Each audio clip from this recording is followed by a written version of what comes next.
Selamat pagi hadirin sekalian dan Majelis Pengampu Keadilan yang terhormat. Kami akan menyampaikan 9 isu gugatan, diantaranya yang pertama, perampasan ruang hidup dan penyingkiran masyarakat. Yang kedua, kekerasan persekusi, kriminalisasi dan diskriminasi. Yang ketiga, politik impunitas dan kejahatan. Kami mewakili masyarakat yang dirugikan konstitusionalnya oleh tergugat karena telah melakukan perampasan ruang dan penyingkiran masyarakat. Kami adalah orang-orang yang ruangnya disingkirkan secara paksa melalui berbagai macam kebijakan yang dibuat oleh tergugat. Seperti proyek strategis nasional, Undang-Undang Cipta Kerja, hilirisasi nikel, food estate, dan proyek-proyek yang dianggap oleh tergugat dapat meningkatkan pertumbuhan ekonomi. Padahal, kami harus tergusur dari ruang kami yang sudah ditinggali sebelum Republik ini berdiri. Ruang kami sudah hilang, lingkungan kami tercemar, air bersih pun kesulitan, kebun kami tinggal sisa-sisa, dan laut kami tinggal cerita. Cerita ruang hari ini tidak seperti cerita nenek moyang kami dulu. Mereka bercerita, kebun, laut, dan sungai menghidupi kehidupan. Namun kini, mereka mengancam kami. Majelis Pengampu Keadilan, kami sudah tidak lagi berladang dan melaut. Karena tak ada lagi hasil, kami hanya bertahan dari jerih payah solidaritas. Anak-anak kami kehilangan bapak, karena bapak yang mencari upah harus pulang terpanggang smelter nikel. Tak sampai di sana, anak-anak kami pun harus terkubur di lubang tambang. Ibu kami reproduksinya terganggu akibat pencemaran. Sanak saudara kami berebut ruang dengan orang-orang yang nasibnya tak jauh berbeda seperti yang kami alami.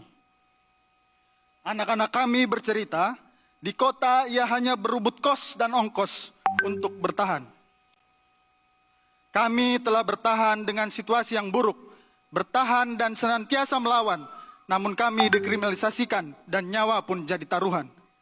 Sederet kasus seperti Rempang Eco City, Geothermal Pocoleok, Bandara Kulon Progo, reklamasi Teluk Jakarta, eksplorasi nikel di Pulau Wauni, masyarakat adat suku Auyu di Papua, penggusuran Taman Sari, Dago Elos adalah bukti konkret rentetan perampasan ruang. Majelis Pengampu, pada dasarnya tidak ada gunanya segala jenis yang gratis-gratis, bantuan-bantuan, program pemberdayaan yang digagas oleh tergugat, jika akhirnya ruang kami disingkirkan atas nama kekayaan alam yang terkandung di dalamnya dikuasai oleh negara dan dipergunakan untuk sebesar-besarnya kemakmuran penguasa. Tidak ada gunanya pesta pemilu jika pada akhirnya kami tidak bisa menentukan cara kami sendiri, hidup kami sendiri, dan kedaulatan atas ruang kami sendiri. Apa gunanya agenda yang ramah lingkungan, energi terbarukan, dan segala yang berkaitan dengan perubahan iklim kalau ujung-ujungnya hutan kami harus digunduli? Tidak ada gunanya sejumlah kebijakan penataan ruang dan perlindungan lingkungan jika rimanya berujung penyingkiran. Majelis Pengampu, kami adalah orang-orang pencari keadilan atas keserakahan tergugat. Kami langkahkan kaki untuk hadir dalam Mahkamah Rakyat luar biasa, menuntut tergugat untuk bertanggung jawab, bukan hanya sekedar pasal-pasal seperti meja persidangan biasanya, tapi atas nama kemanusiaan dan keadilan. Isu yang kedua, majelis, adalah isu kekerasan, persekusi, kriminalisasi, dan diskriminasi. Yang mulia Majelis Pengampu Keadilan, isu yang pertama, tergugat menggunakan dan melembagakan kekerasan terhadap kebebasan berpendapat dan berekspresi. Beberapa contoh kekerasan tersebut dapat dilihat dengan jelas dan masif, mulai dari kekerasan terhadap buruh yang menolak PP 78 tahun 2015. Kekerasan tersebut juga berlanjut terhadap kawan-kawan aksi anti-rasisme Papua yang terjadi pada tahun 2019. Hingga kekerasan masyarakat adat di Bangkal, Kabupaten Seruyan, Kalimantan Tengah.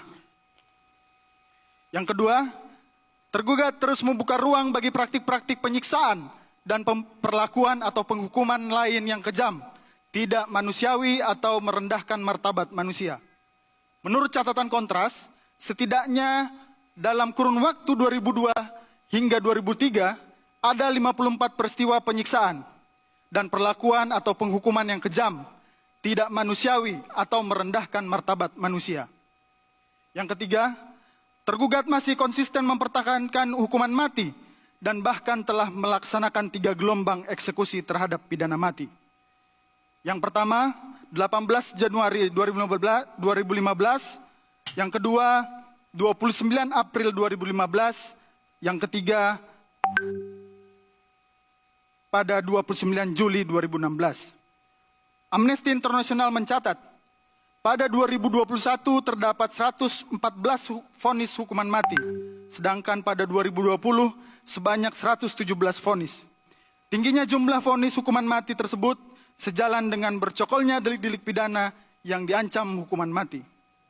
Yang keempat, tergugat melakukan pembatasan kebebasan berkumpul dan berserikat. 2 periode kepemimpinan tergugat telah mengeluarkan setidaknya beberapa kebijakan pembatasan yang berdampak pada pelanggaran kebebasan berkumpul dan berserikat. Misalnya saja, pembubaran Hizbut Tahrir dan pembubaran Front Pembela Islam. Yang kelima, tergugat membiarkan praktik-praktik pembentukan dan pemberlakuan regulasi maupun tindakan diskriminatif terhadap kelompok minoritas dan rentan.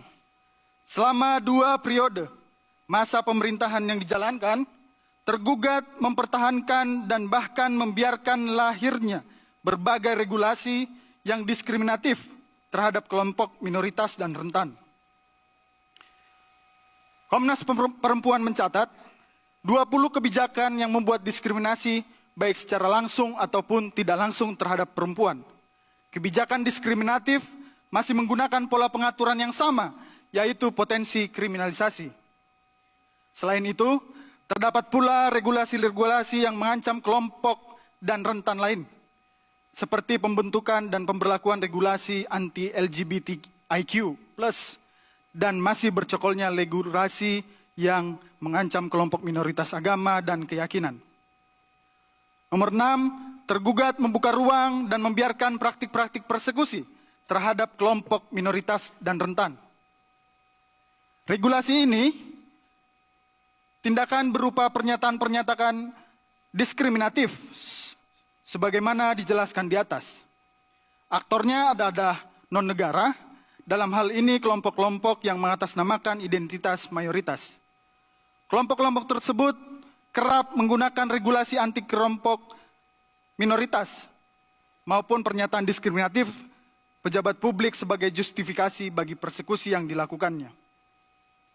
Berdasarkan data Arus Pelangi, sejak 2016 sampai 2019, terdapat lebih dari 1.800 kasus persekusi kelompok LGBTIQ+. Begitu pula yang dialami oleh kelompok minoritas agama dan keyakinan. Yang ketujuh, tergugat mempertahankan dan membentuk regulasi-regulasi yang mengakselerasi kriminalisasi. Dalam 2 periode masa pemerintahannya, tergugat masih mempertahankan dan bahkan memproduksi regulasi-regulasi anti-demokrasi, terutama delik-delik pidana yang materi muatannya karet dan mengancam kebebasan berpendapat. Yang kedelapan, tergugat mengkriminalisasi ekspresi atau pendapat. Berbeda dengan istilah kriminalisasi, sebagai terminologi ilmu kriminologi dan ilmu hukum pidana, kriminalisasi dalam konteks ini merujuk pada penegakan hukum yang dilakukan bukan untuk tujuan penegakan hukum itu sendiri. Penggunaan kesewenang-wenangan penegakan hukum yang seolah-olah bertujuan untuk menegakkan hukum namun sebenarnya tidak. Ada motif lain di balik yang semata-mata hanyalah untuk merugikan seseorang yang diproses hukum dilandasi dengan itikat buruk. Lebih serupa lagi dengan fenomena yang disebut strategic lawsuit against public participation atau yang sering kita dengar anti-SLAPP. Gugatan strategis terhadap partisipasi publik yang merupakan praktik penyerangan secara hukum kepada orang-orang yang membela urusan publik. Kriminalisasi sebagaimana dimaksud di atas adalah merupakan fenomena yang jamak terjadi selama 2 periode masa pemerintahan tergugat dan kerap kali menyasar pembela HAM perempuan dan orang-orang yang mengkritisi berbagai tindak tanduk buruk rezim.